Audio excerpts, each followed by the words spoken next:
A warm welcome to you here on TV News Hour, this hour on TV Sapiencia. The top stories today. The Lagos State government has appealed to medical doctors to shelve their three-day warning strike scheduled to begin today, saying negotiations and engagements with the medical guild are ongoing. United Nations Chief Antonio Guterres urged the international community today, Monday, to reject hunger as a weapon of war.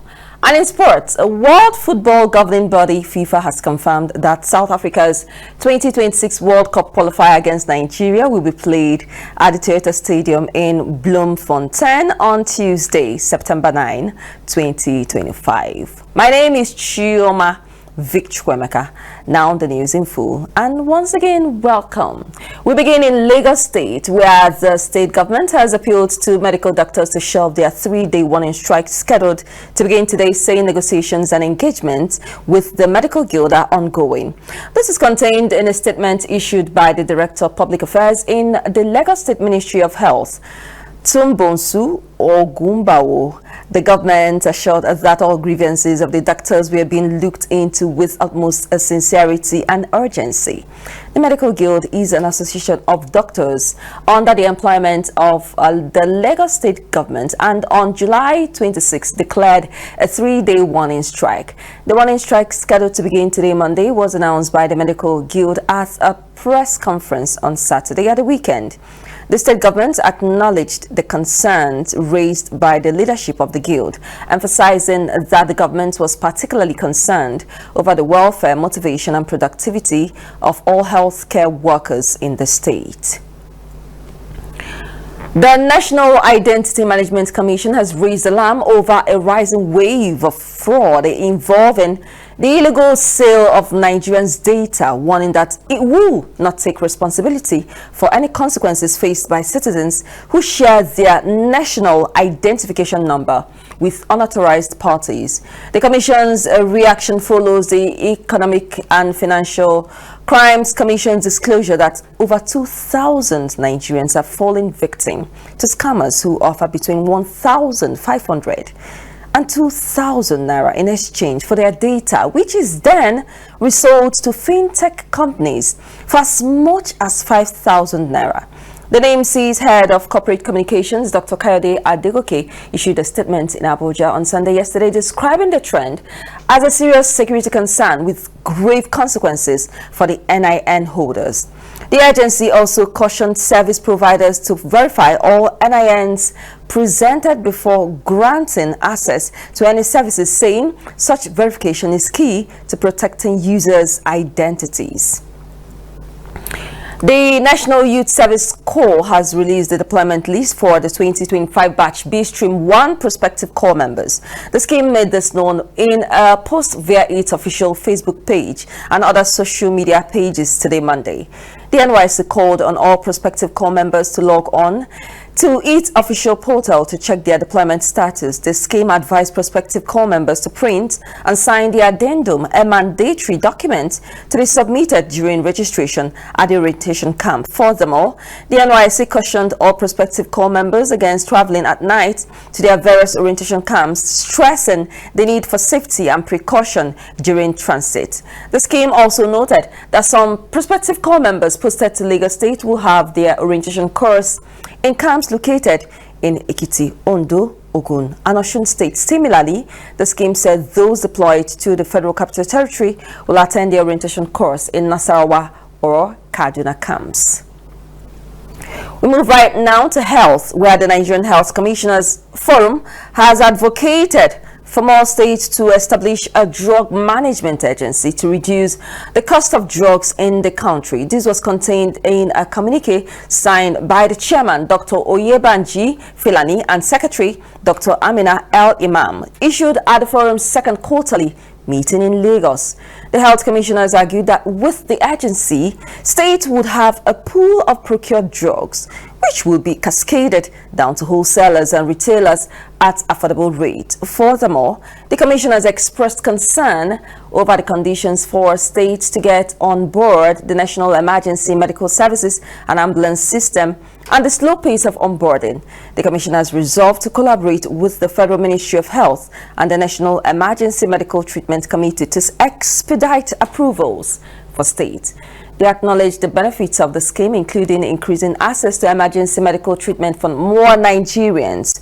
The commissioners lauded the Nigerian Center for Disease Control and Prevention leadership for the completion of the joint external evaluation of 13 states, urging that the center should make more efforts to evaluate all other states. In Anambra State, the State Police Command has responded to the disturbing narrative currently circulating across public platforms concerning the death of Mr. Okechukwu Akaneme, former president of the Onitsha Chamber of Commerce.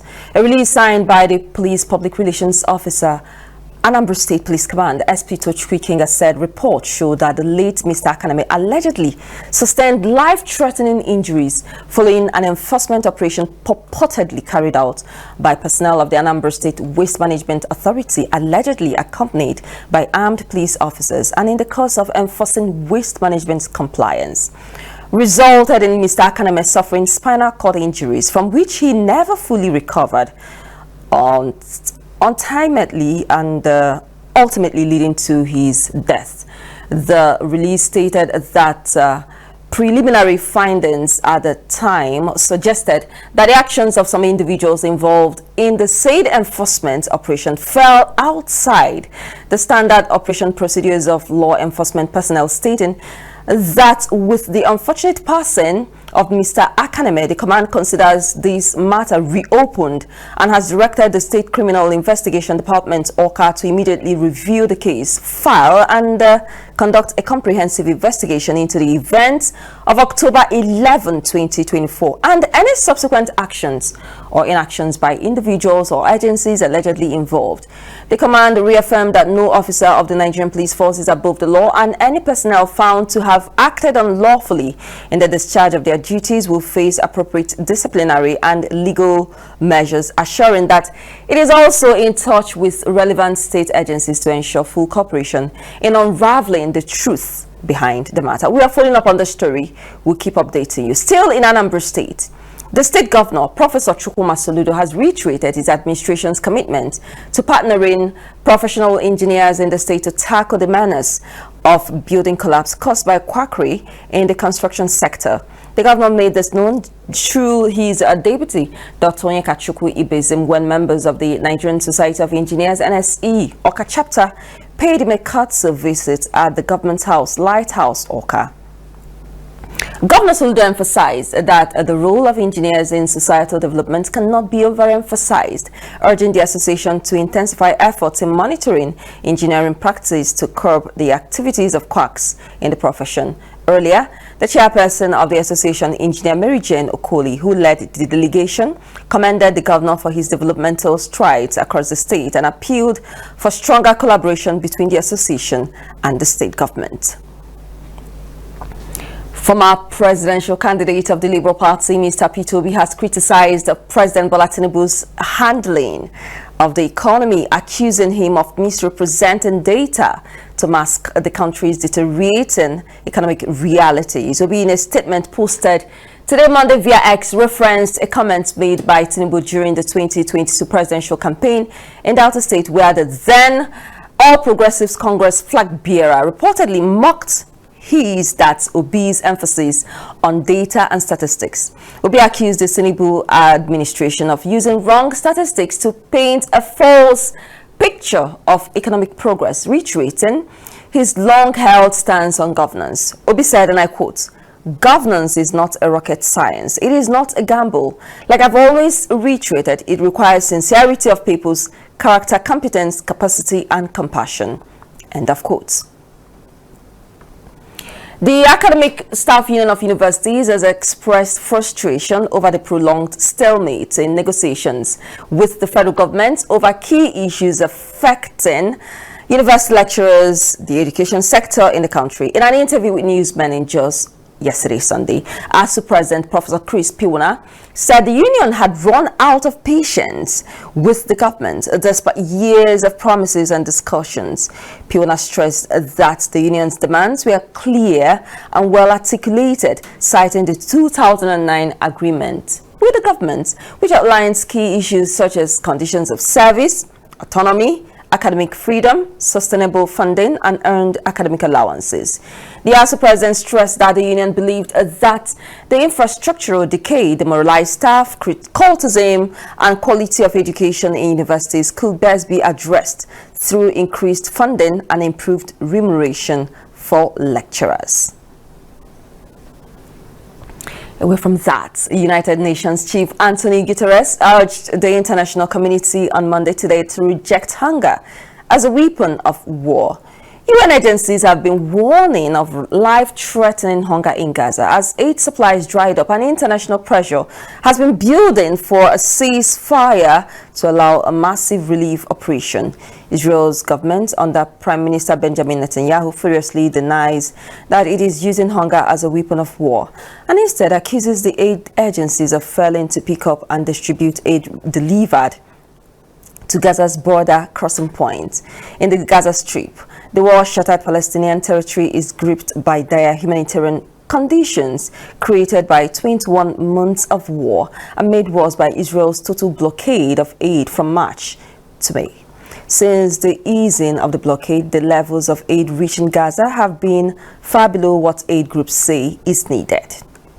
Finally, in sports, a World Football Governing Body, FIFA, has confirmed that South Africa's 2026 World Cup qualifier against Nigeria will be played at the Toyota Stadium in Bloemfontein on Tuesday, September 9, 2025, according to the FIFA's head of qualifiers and international matches, Gordon Savik. Through the NFF, the match will kick off at 5 p.m. Nigerian time.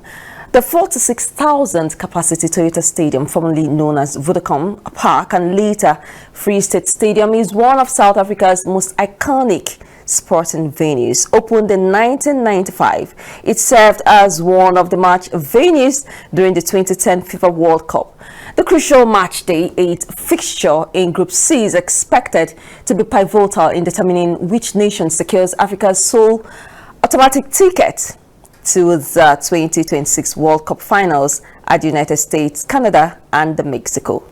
Well, that story, we wrap it up on this hour's News Hour. A quick reminder of our top stories. We told you from Lagos State that they have appealed to medical doctors to shelve their 3-day warning strike scheduled to begin today, saying that negotiations and engagements with the medical guild are ongoing. United Nations Chief Antonio Guterres urged the international community on Monday to reject hunger as a weapon of war. And World Football Governing Body FIFA has confirmed that South Africa's 2026 World Cup qualifier against Nigeria will be played at the Toyota Stadium in Bloemfontein on Tuesday, September 9, 2025. Thank you so much for joining us this day on the News Hour on TV Sapienza. My name is Chioma Vic Chukwemeka. Thanks for watching us, and do have a great and wonderful Monday and week ahead of you. Stay with us.